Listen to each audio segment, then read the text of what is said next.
Hello good morning everyone, welcome back to my another mini blog. আজকের ভ্লগটা কিন্তু ঠিক কালী পুজোর কয়েকদিন পরের ব্লগ। এতদিন ভ্লগ আপলোড করতে পারিনি কয়েকটা কারণের জন্য, সেই সকল কথা না হয় পরে বলা যাবে।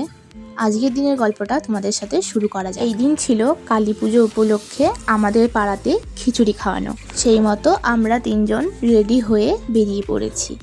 আমি, মা, দিদির ছেলে। সে পরে বসেও পড়েছি। আর খিচুড়িটা খেতে সত্যি খুব সুন্দর ছিল। খিচুড়ি সাথে আলুর দম। আর এই যে দেখছো জামাটা, তোমাদের মনে পড়ছে না কি জানি না, আমি ভাইকে এটাই ভাইফোঁটাতে দিয়েছিলাম। তো আমি বলেছিলাম যে একটু পরে পর আমায় ভিডিও করে দেবে, মানে কাকিমাকে বলেছিলাম, তো সেটা কাকিমা দিয়েছে। আর সন্ধ্যাবেলায় 3 বান্ধবী মিলে গিয়েছিলাম একটু কালী মন্দিরে। আর মন্দিরে ঢুকে বসার পরেই এই পুচকেটা হঠাৎ করেই আমার কাছে চলে এসেছিল।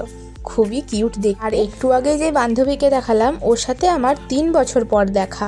কালী মন্দির থেকে বেরিয়ে সোজা চলে এসেছিলাম মেলাতে। আর মেলাতে এসে আর একজনের সাথে দেখা, কিন্তু আমার একদম ছোট্টবেলার বান্ধবী। ও অবশ্য নিজের থেকেই বললো যে তোর ভ্লগে আমায় নিয়ে। এটা যদি নিজের থেকে কেউ বলে না, সত্যি খুবই ভালো লাগে। মেলায় ঢুকে প্রথমেই খেয়েছিলাম পাপড়ি চাট, তারপর স্প্রিং পটাটো, তারপর এগ রোল, তারপর আইসক্রিম নিয়ে সোজা বাড়ি।